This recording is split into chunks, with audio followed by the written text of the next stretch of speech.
Clowns are funny, enigmatic, but in the world of cinema, they are scary. Welcome to Binge Buddha, and we are here today with our list of top 9 clown movies that deserve more love.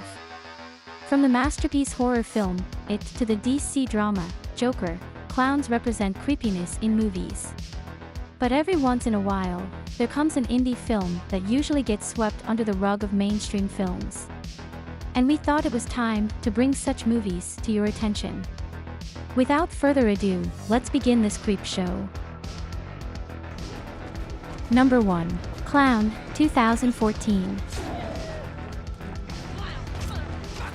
Andy Powers' character Kent is an eccentric husband and father.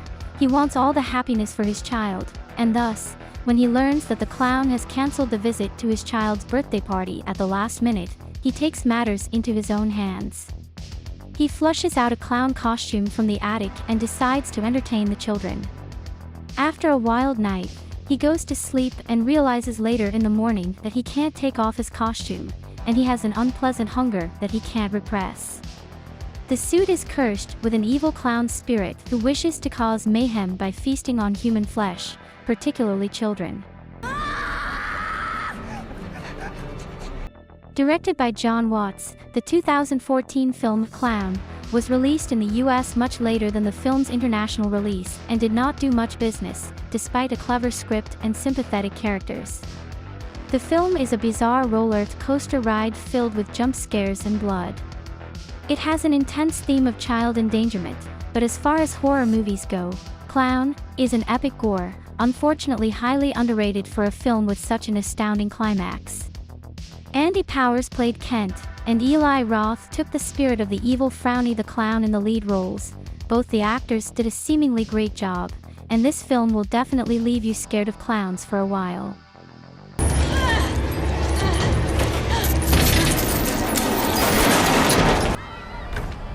Number 2. Stitches, 2012. There is more to explore, but before we go forward, please consider subscribing to us. It may be a small click from you, but it will help us create more awesome content for you. Let's continue. Richard Grindle makes a living as a clown with the stage name Stitches at a kid named Tom's party, where Stitches ends up dead after Tom and his friends play a bad joke on him.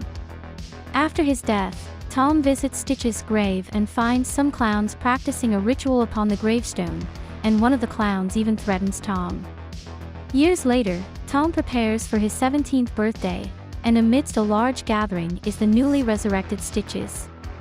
The clown cult was successful in reviving Stitches, and he vows to take revenge upon those who killed him, thus beginning a series of gruesome deaths at Tom's birthday party. Tom must find a way to save himself and his friends. This dark comedy creates havoc in the lives of some bratty teenagers. It is a great blast, full of fun, bloodshed, and thrilling scares.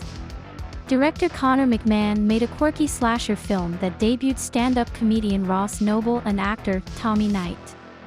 Being a collaborative production, the film brought 3 of the most popular production houses in the United States, Ireland, and Sweden. Since the movie didn't include a lot of big Hollywood stars, it might be the reason it didn't work too well, but it would be an excellent addition to the digital platforms today for the global audience. Number 3. Gacy, 2003. Based on actual events, Gacy is the story of a serial killer who pretends to be an ordinary family man. In Wisconsin, John Wayne Gacy Jr. is bullied, humiliated, and abused by his father. He grows to be a model citizen with a respectful business, a loving family, and a political career. Even though John Gacy Jr. regards any conversation about homosexuality with disgust, he is loved by many in his tow. But he hides a fierce monster underneath the mask of a good man. John's house has a crawl space that stinks with the decomposing remains of young teenage boys, whom he abuses and tortures before he murders them. He'd pick his victims and lure them under false pretenses, some of whom worked for him.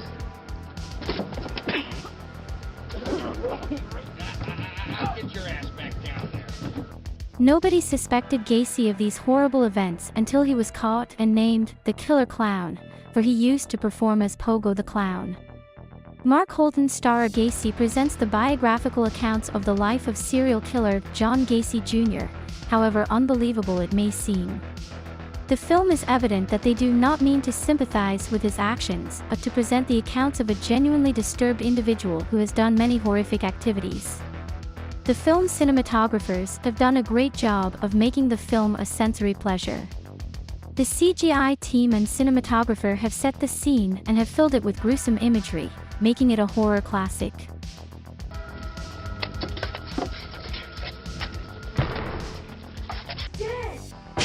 Number 4. Clown House, 1989. Gacy is a teenage boy with coulrophobia, the fear of clowns. His older brothers Jeffrey and Randy take it lightly and ask him to come with them to the town circus, where 3 psychotic patients escaped from a mental asylum, kills the 3 clowns Chizo, Bippo, and Dippo, stole their clothes, and put on their makeup and costumes. Gacy ends up with a fortune teller who tells him that his lifeline has been cut short. The 3 clowns target Gacy's house, and once the brothers reach home, the clowns lock them in their home and cut their power out. Gacy and his brothers will have to face their worst nightmares to survive the mayhem. If you weren't scared of clowns yet, this might just do the job. Clown House is a great film that creeps out on you, and it is a thrill until the end. The director played the game of who will survive to perfection. The film grabbed less attention than director Victor Salva. The latter was accused of and tried for child pornography while making this film, which blew the box office collection, despite fabulous performances from the actors. Number 5. Killer Clowns from Outer Space, 1988. When teenagers Debbie, Mike, go to a makeout spot to see a comet crash outside their sleepy small town, they discover a fallen star, which upon their investigation, turns out to be a spaceship filled with murderous aliens who resemble circus clowns. When the local authorities don't pay attention to their warnings and assume it to be a prank, they go to seek help from Debbie's ex-officer Henson, an open-minded and a progressive cop in the town. Meanwhile, the clowns hunt for the town folk and manage to kidnap Debbie. Now, it is up to Mike and Officer Hanson to rescue Debbie from the killer clowns with the help of the owners of an ice cream truck. Mike! Even though the film doesn't set higher expectations, it is still one of the most hilarious clown horror films. It is a unique and thrilling movie that brings out all the brilliant one-liners and cult classic action into one storyline. Director Stephen Chiodo managed to bring forth a lot of fun in his 82-minute film. Even though it is not a masterpiece, it still deserves a soft spot as an entertainer. Number 6. All Hallows Eve, 2013. Sarah was babysitting Tia and Timmy on the night of Halloween and she found an unmarked VHS tape in their bag. After a lot of pleading from the children, Sarah allows them to watch the tape. It includes 3 horrible stories featuring Art the Clown and his victims. After watching the first story, Sarah sends the children to bed but continues to watch the tapes about victims Gacy, Caroline, and a designer who had her limbs amputated and her memories were carved with obscene drawings. Just as she turns the television off, the phone rings and comes in the designer's voice, who begs her for help.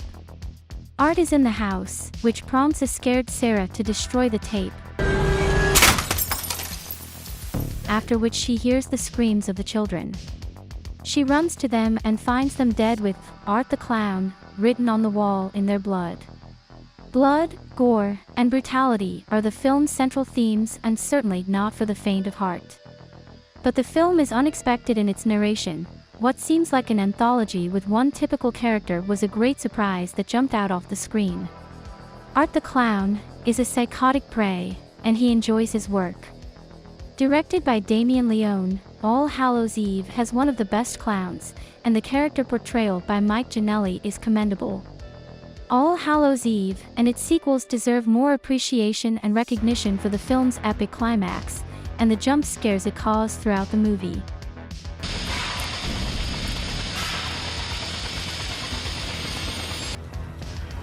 Number 7. Amusement, 2008. Amusement was set up as an anthology focusing on 3 girls named Lisa, Tabitha, and Shelby. In their adolescent years, the girls made fun of a boy, who is now grown up and goes only by the Laugh.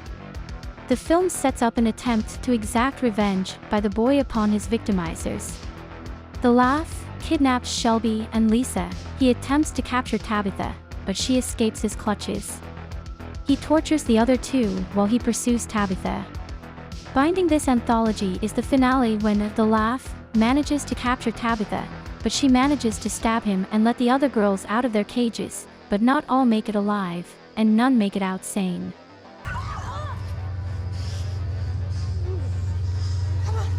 This film plays psychological games with the viewer as the Laugh does with the 3 girls. The film explores the creepiness of bloodshed and mayhem and takes it as far as possible with the impeccable soundtrack and CGI. The film doesn't show much violence, everything is implied backstage, but it enhances the experience of watching a thriller movie. Director John Simpson formed a unique approach to presenting this film as a part anthology, only to connect it in the bitter end. Starring Catherine Winnick, Laura Breckenridge, and Jessica Lucas alongside Keir O'Donnell gave this film a much-needed edge. It is a must-watch horror flick for cold, creepy nights.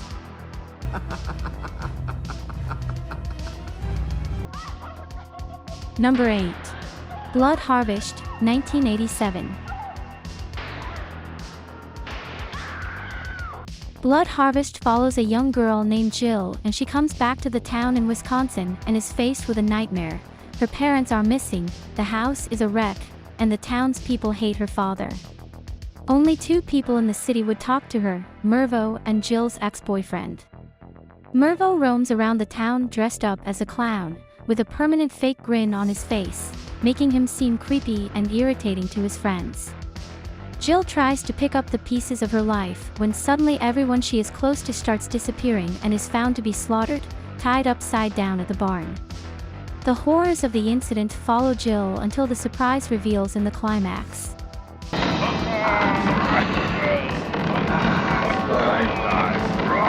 Horror movies have a knack for using childhood songs contrastingly. Here, the music is Jack and Jill, sung by the antagonist while a man hangs upside down with his throat slit open. But that is just the start of mayhem in this late 80s slasher movie. The film is hilarious, and if you love a cheesy horror film, this might be the right match for you. Actor Tiny Tim is excellent as Mervo, bringing the best quirks out of character. Director Bill Rebane successfully delivered a slasher clown film perfect for a Halloween watch.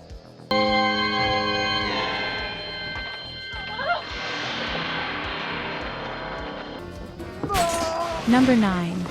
Vulgar, 2000. Will Carson is a children's clown, but he doesn't earn enough to afford his apartment. His mother nags at him a lot, and he isn't satisfied with his life. He had an idea to change his clown name to Vulgar and perform at bachelor parties to earn more money. He would dress up as a woman, and when the real entertainment came, he would get a good laugh. The plan went awry when his first clients turned out to be sick and twisted. They drug him, beat him, and assaulted him most horribly. On another job, he saves a girl, which brought him some media attention, and he emerged as Flappy the Clown in his own show. The past comes back to haunt him when his first client blackmails him for money, or he will release the tapes of that night. Having had enough of this, Will decides to finish this once and for all.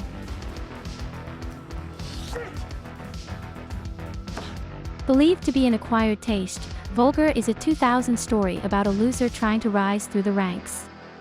The film is driven by a sad backstory that lets you empathize with the character and want justice for him, so the reaction is mixed when he finally manages to take a step towards it. Still, the film is a complete tragedy, drama, and bloodshed package. Actor Brian O'Halloran plays the lead and is appreciated by the audience. At the same time, director Bryan Johnson delivered an underrated movie with much future potential if the studio chose to revisit the idea for a sequel or a reboot.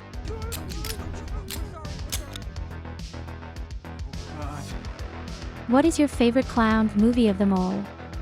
Do mention them in the comments below. That was all in this video. Do hang around for more, stay safe, and have a good one.